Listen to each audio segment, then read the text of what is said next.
her. There's so many things that fall, or responsibilities that fall under there, so if they're gonna be shared, she's gonna share them, and I know she can take care of that without any problems. So, thank you, Sean. Thank you. I do have responsibility for loan operations, state grants and scholarships, and school servicing center operations, so that's verification and Excel, financial education, and repayment success. You'll feel better after today's session knowing that there are people who do the real work in this program, and I'm just the vice president. So, like on your campus, who does the work? How many of you are directors? Okay, so close your ears and your eyes. Those who are not, who takes the credit, but who does all the work? Right?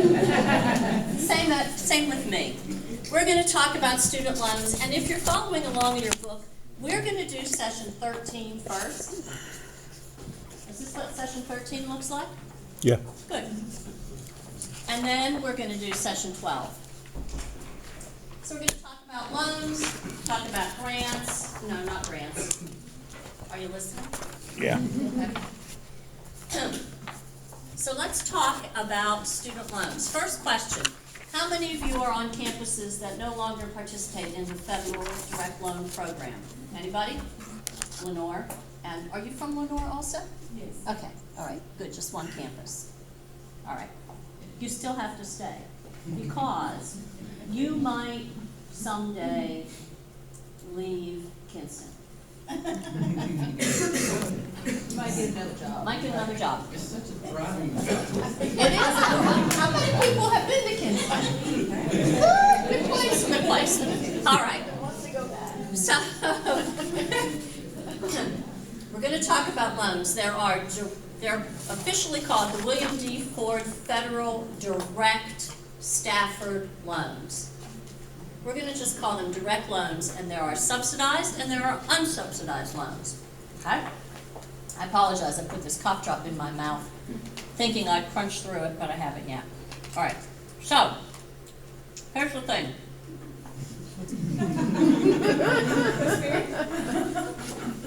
Spit it out. Yeah. We're going to talk about the fact that when you determine a borrower/student's eligibility for student loans, you first have to determine their federal Pell Grant eligibility.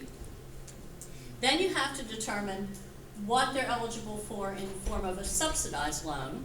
Subsidized means there's no interest accumulating while the student's in school or for that 6-month grace period. At least right now, that's the rule. They're always subject to change. And then after you've determined the subsidized amount, then you look at the unsubsidized amount, right? I bet you can assume that there's no interest. Or is interest accumulating on the unsubsidized loan? Interest is accumulating on the unsubsidized loan. Here's the thing. If you participate in the subsidized loan program, you have to also participate in the unsubsidized loan program. We'll talk about that in a minute. The only time that you really are going to be offering the student opportunities to borrow less than the maximum annual loan limit is if their need is such that they don't qualify for that maximum subsidized loan, or if you're exercising professional judgment where you might reduce the amount of a loan that the student is able to borrow, or you might deny the student the ability to borrow. So, again, you can participate in the sub and unsub. How many do that? How many also participate in the parent loan program? Okay? So all of you pretty much do both, right? How many of you have graduate students? I hope everybody from the Duke Graduate Schools has his or her hand up. Good job. How many of you only have undergraduate students? Good. Y'all know. Of course, I can't remember where all your schools are, so I couldn't tell if you were telling me the truth or not. There are annual loan limits that vary by grade level.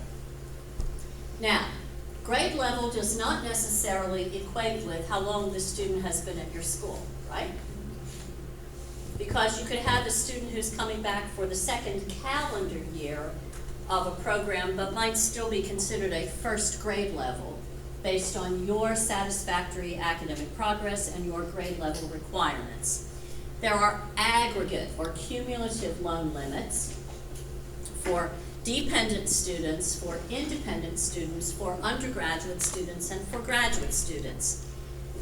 Without looking in your book, who knows the first grade level, first year undergraduate subsidized loan limit?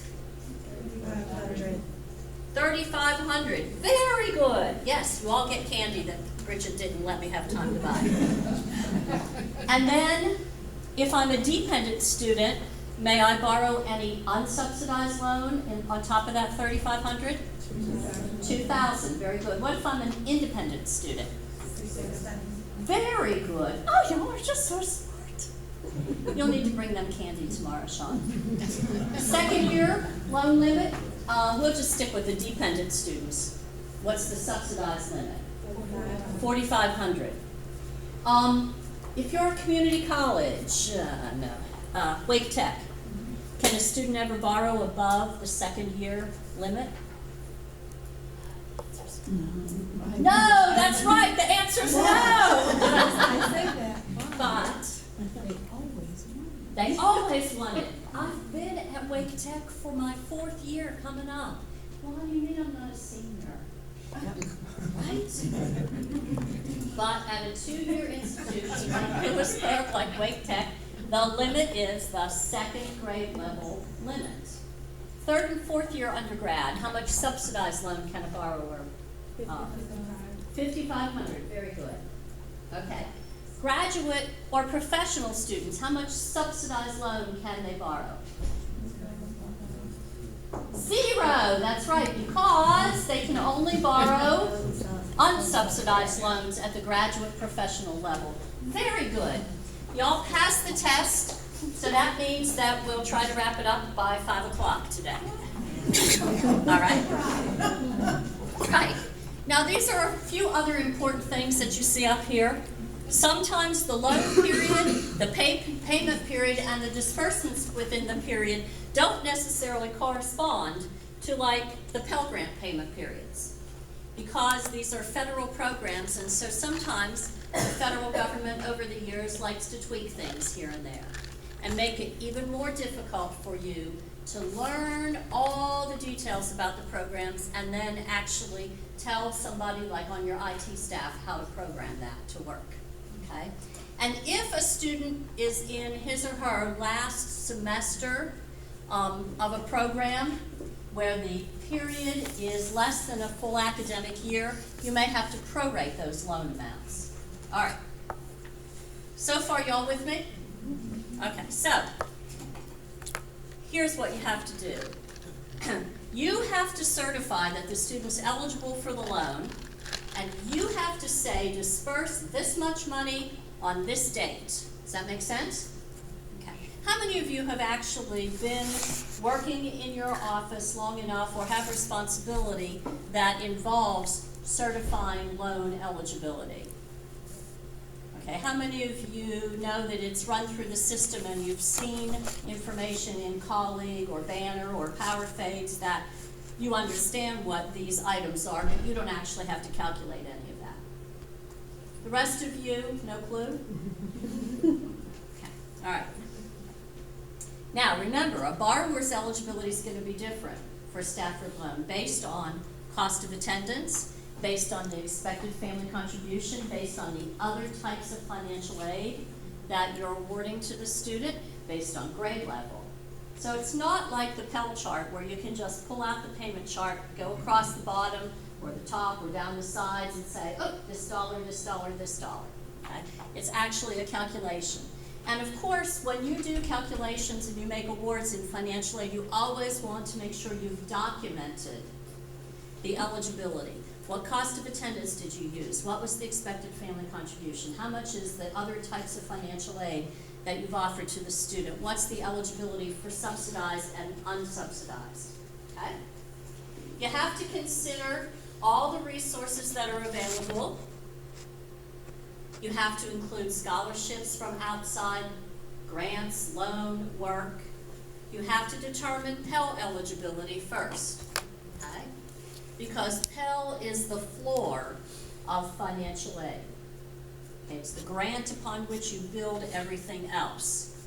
But you don't have to include portions of the unsubsidized loan that might be substituted for the family contribution. Or if there is some other, you can see state-sponsored loan program replacing the family contribution.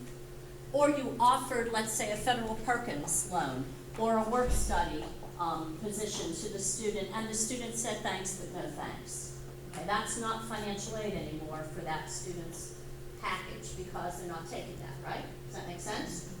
And you do not have to include that famous federal Teach Grant loan, which sometimes is referred to as the Teach Groan because it becomes a loan if you don't do all that work.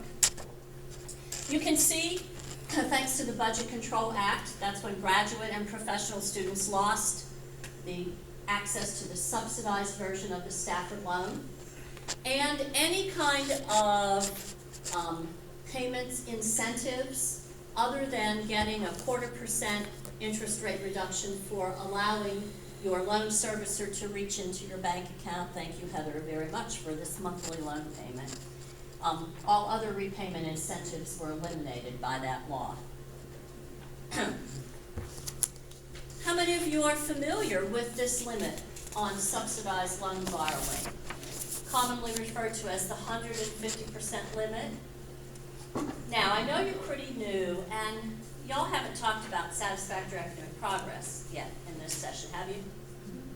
Just A little bit? Okay, so does 150% mean anything to you other than this? What? Is it part of satisfactory academic progress? Complete the program within the 150% period of time that it should normally take you to complete a program of study, right? Well, students can only borrow subsidized loans for that 150% period of time now. And it has to be reported on NSLDS and COD. So this is how you calculate the 150%. Just because we have some students like my sons who may take longer than 6 or 7 years. If we have time at the end, I'll tell you my favorite light bulb joke about North Carolina students. But just because it takes them longer doesn't mean that they get longer. If it's a 4-year bachelor's degree program, 6 years is 150%, right? Okay. Transfer students, this is very important. You have to know what your transfer students have done before they come to your institution, okay?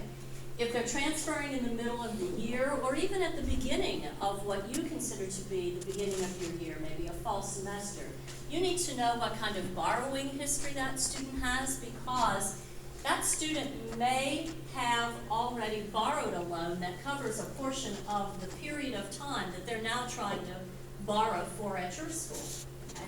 Or if you have a student, you're a traditional fall spring term school, is that right? Everybody here is pretty much traditional fall spring. Thank you, Sean. I'm glad you keep those clock hour people out of here because I don't understand how clock hour stuff works. Thank you. I always live in fear that like the whole room will be filled with clock hour and non-standard term people and have to learn something new. And I'm old. I get the senior discount. It's hard for me to learn new things. So anyway, let's say you have a student who comes in transferring in for the spring and has eligibility to borrow $4,500 in a subsidized loan. You need to know if that student borrowed any subsidized loan or unsubsidized loan for that matter at his previous institution, because you're dealing with an annual loan limit for a grade level, right? So it's very important that you have processes set up to monitor transfers on NSLDS, National Student Loan Data System. Okay? Here are some examples too. If you have a student who went to a 2-year well, let's just look at these ones. 3 years of subsidized loan while enrolled in a 2-year program. That's the 150% limit, isn't it? Okay. Then they transfer to the bachelor's degree program. Now they have a new 150% limit, right? Because at the 2-year institution, it was a 3-year 150% limit. At a 4-year institution, it's a 6-year. Good thing I have 2 hands. Okay. But what if you have this same child, like my oldest son, who went to East Carolina University and had the best 9 months of his life? And the registrar sent him a letter that said, "It was nice having you here. Okay. But we would strongly encourage you not to return for at least a year, since you have a 0 in front of the decimal point of your grade point average." Okay. So, Did you welcome the prodigal son home? I did. He got to live in the same room he grew up in. He got to pay rent for it. Life goes on. But he transferred to the local community college. Now, in his case, he hadn't used 3 years of a loan because his parents were not going to waste their money for 3 years. 2 semesters was the limit. But had he enjoyed himself for 3 years and then had to transfer to Edgecombe Community College, he would have been out of luck borrowing that loan, right? Because, yeah, he had to pay for everything himself then. These are the lessons that you should learn, especially when you don't listen to your mother who's been in education for a long time. Should have had Bridget give him advice about what to do. Let's talk about determining eligibility for subsidized loans. This is the basic financial aid formula, isn't it? Cost of attendance, tuition fees, room, board, books and supplies, personal expenses, transportation, miscellaneous, minus the expected family contribution equals need for financial aid, right? In this case, you take cost of attendance minus the expected family contribution minus estimated financial aid. That's what EFA stands for on that slide. Things like Pell Grants, SEOG, Perkins, Work Study, Teaching Fellows, which Lewisburg Scholarship, Presidential Scholarships, St. Aug, you're going to be the best alumni scholarship, et cetera, et cetera. Subtract those out, and the dollar amount that remains is the maximum subsidized loan eligibility, up to, of course, the annual limit. That makes sense, right? Pretty easy formula, okay? Always the subsidized loan before the unsubsidized loan. Why would that be? No accumulating interest, that's right. Do you ever have a student, and maybe you haven't been in the office long enough, who says, "No, I really want that higher unsubsidized amount"? Well, that's good, honey, but you got to take this one too. Okay. The interest rate right now, 4.66%. They set that every year. Let's talk about unsubsidized eligibility. Cost of attendance minus estimated financial aid equals the unsubsidized loan amount. Pretty straightforward, right? Why do you not have EFC, expected family contribution, in that formula? Any ideas? Right. Well, okay. Yeah, you kind of sort of used it up. What was the other thing? I'm sorry, you're substituting. You can use this for expected family. Yes, very good. The idea is that you can use the unsubsidized Stafford loan to replace that expected family contribution. Okay? That's why if your cost of attendance is $15,000 a year and you have Donald Trump's child come in and her EFC is $999,999, she could still borrow an unsubsidized loan. Okay? Again, unsub comes after subsidized. Important to know. And the interest rate, 4.66 for undergrads, and those poor grad students and professional students, 6.21. How about plus? Parent loan for undergraduate students. So the parents of dependent undergraduates can borrow plus. If they've thought long and hard to convince you that Susie is independent, they cannot then turn around and borrow a parent loan. Okay? You've got to be a dependent student to benefit from a parent borrowed plus parent loan. There's no limit. Cost of attendance, $65,000, the parent can borrow $65,000, assuming they meet all the credit requirements, of course. There's no aggregate limit. Think about that. Isn't that a happy thought?